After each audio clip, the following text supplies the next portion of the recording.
तो नाजरीन, इसी बीच में हमारे साथ इंडियन नेशनल कांग्रेस के डिस्ट्रिक्ट प्रेसिडेंट असदुल्ला खान साहब भी जुड़े हैं।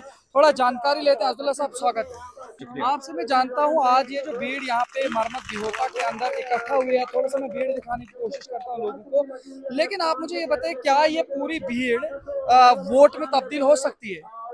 ये भीड़ वोट ही है। ये हमने पैसे देकर नहीं लाई, ये खुद आए हैं।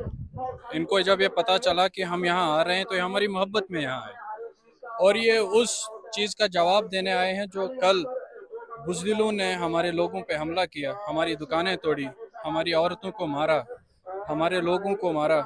ये उस चीज़ का बदला है जो ख़ास कर उन्होंने जो हमला किया, जो माइनॉरिटीज़ पे हमला किया, मतलब हमारे एससी, जो मुस्लिम, जो बीजेपी अब दंगों पे उतर आई है, वो डरे हुए हैं। वो किसी भी सूरत में इस माहौल को ख़राब करना चाहते हैं, लेकिन ये लोग जिसमें राजपूत भी हैं, एससी भी हैं, मुस्लिम भी हैं, सब इकट्ठे होकर यहाँ पे उनको ये जवाब दे रहे हैं कि हम इकट्ठे हैं, मुत्तहद हैं, अब हम तुम्हारी गुंडागर्दी से डरने वाले नहीं हैं। लेकिन अब्दुल्ला साहब, ये सारी चीजें तो ठीक हैं, लेकिन अभी 14 को मोदी जी भी आ रहे हैं, तो एक लहर बन सकती है और इस लहर को वो वापस ले सकते हैं। कोई लहर नहीं बन सकती। मोदी जी को छोड़ के कोई भी आ जाए, पूरी बीजेपी यहाँ पे आके बैठ जाए, जितनी भी उनकी लीडरशिप है, ये लहर जो बन चुकी है, एक बदलाव की लहर है। ये लहर गुस्से के खिलाफ है, 370 के खिलाफ है ये लहर, हमारे हकूक़ के खिलाफ है, स्टेटहुड जो हमसे छीना गया उसके खिलाफ है ये लहर। ये लहर नहीं टूटेगी, ये लहर हमारी मोहब्बत में यहाँ पहुँची है। आपसे मैं एक आखिरी सवाल पूछना चाहूँगा। जिस तरह से आप ये सारी चीज़ें कह रहे हैं, लेकिन जो बीजेपी इस वक्त इस खास तौर से इस सीट पे काफ़ी ज़्यादा जो है उनके साथ भी लोग देखे जा रहे हैं, लेकिन आज पहली मर्तबा जो है थोड़ा सा भीड़ इकट्ठी दिख रही है अलायंस में, तो इसके बाद क्या कुछ बदलाव आ सकता है? आप सामने देखें कि बदलाव आपको भी महसूस हो रहा होगा कि बदलाव है। बीजेपी वाले तो आपको पता ही है कि वहाँ देसा में या जो कासदीगढ़ में उनका वो चॉपर नहीं उतरा, मतलब उसको कुछ वो प्रॉब्लम आ गई तो वो नहीं उतर पाए और लोग जो है वो सारे दरबदर हो गए। लेकिन हमारे डॉक्टर प्रदीप साहब जो 2.5 घंटे गेई से चढ़कर चढ़ाई मतलब अबूर करके वो वहाँ बाहटा तक पहुँचे, फिर मलान गए, फिर शीखली गए, यानी अपने पैरों से चलकर हम वहाँ पर जा रहे हैं। और वो लोग जहाज में भी नहीं आ रहे हैं। और आपने देखा कल वो वहाँ गए थे तो उनके साथ 20 लोग थे, हमारे साथ देखिए कहाँ उनके यहाँ भीड़ है इतनी। लेकिन एक चीज मैं आपसे और जानने की कोशिश करूंगा। आपने जो वहाँ पे कलोता की बात उठाई है कि वहाँ पे एक दो घरों के बीच में आपसी कुछ टकराव हो, तो उसको विक्टिमाइज करने की क्यों कोशिश की गई? उसमें एससी और बाकी सारी चीजें क्यों बनाई गई? नहीं, वो विशेष तौर पे एक ही समुदाय, मतलब माइनॉरिटीज़ को अटैक करेंगे तो हम उनके तहफ़्फ़ुज़ के लिए आगे आएंगे। यानी हमारे वर्कर्स के खिलाफ जो हाथ उठेगा तो हमें तो इतना करना पड़ेगा कि एडमिनिस्ट्रेशन, ये तो पहली दफ़ा हुआ तो हमने एडमिनिस्ट्रेशन पे छोड़ दिया, लेकिन अब अगर होगा तो हम तो हमारे वर्कर को जो छेड़ेगा हम तो उसका हाथ काट देंगे।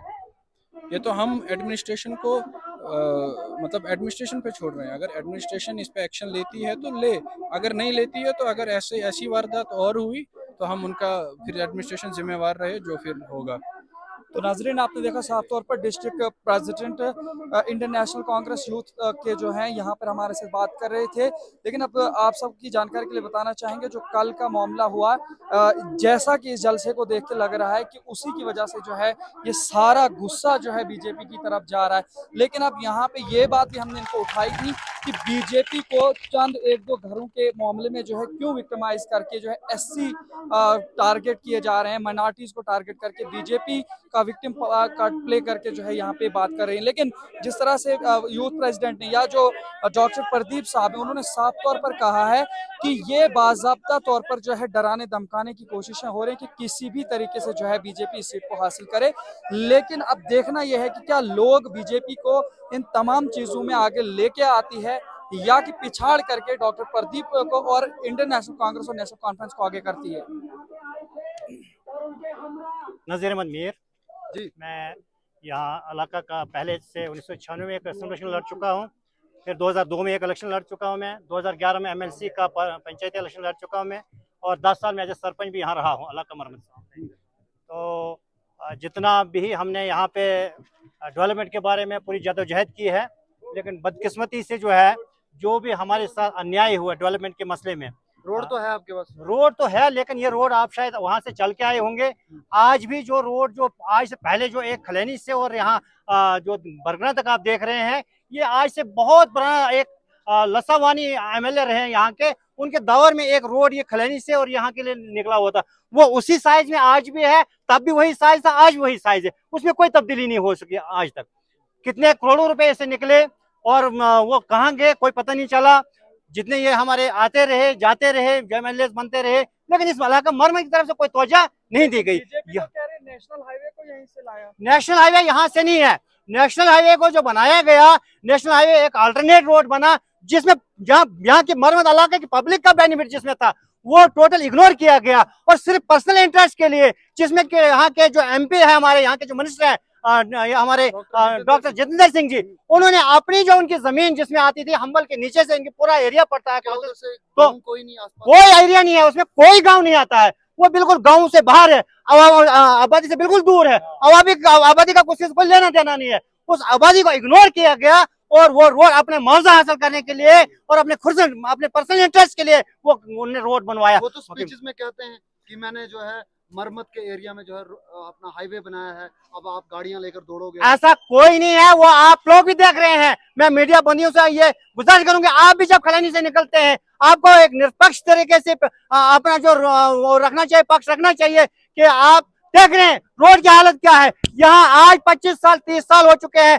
यहाँ एक बरगना के साथ में एक नाला है, खाक नाला, जो आज तक यानी 10 साल तो यहाँ पर हमारे डॉक्टर जितेंद्र सिंह जी को एज ए मिनिस्टर होते हुए और वो एक छोटा सा पुल नहीं बना सके, जहाँ हजारों गाड़ियों का नुकसान होता है रोजाना के वहाँ उस नाले में। यहाँ पे तो आपको कॉलेज भी दिया गया है। कोई कॉलेज नहीं हमारे पास यहाँ है, और ये मैं जानता हूँ, हमने जदोजहद की कॉलेज के लिए, लेकिन जबानी जमा खर्च करते रहे, हमारे धोखा देते रहे यहाँ लोगों को, यहाँ की गरीब आवाम को धोखा देते रहे। तो कि आज पेपर में भी आया था, खबरों में भी आया था, कहीं पे नहीं, हमने उसकी मैं यहाँ से दिल्ली तक पहुंचा इस मसले में, पूरा सेक्टर हमने छान मारा कि हमारा कॉलेज कहीं पे है, हमारे कॉलेज की कहीं अप्रूवल है, वो कहीं पे वो कॉलेज नहीं है, ना ही कहीं अप्रूवल है, नहीं कहीं हमारा ऐसे जबानी प्रपोजल में चलता रहा, लेकिन कागजों में कहीं पे हमारा कॉलेज। देखिए, हम आपकी बार हम चाहेंगे, पहले हम तब्दीली लाएंगे, हम अपने एक पढ़े लिखे नौजवान को जो है वोट देकर यहाँ इलाका मरम्मत से हम इससे वादा लेंगे, और इस वादा लिया हमने इससे कि आप इस इलाके के लिए खुशी तौर तालीमी मयार को बढ़ाएंगे, यहाँ की सड़कों के इंफ्रास्ट्रक्चर को बढ़ाएंगे, तो उस बेस पर जो हम इसको जिता करें। कहना ये है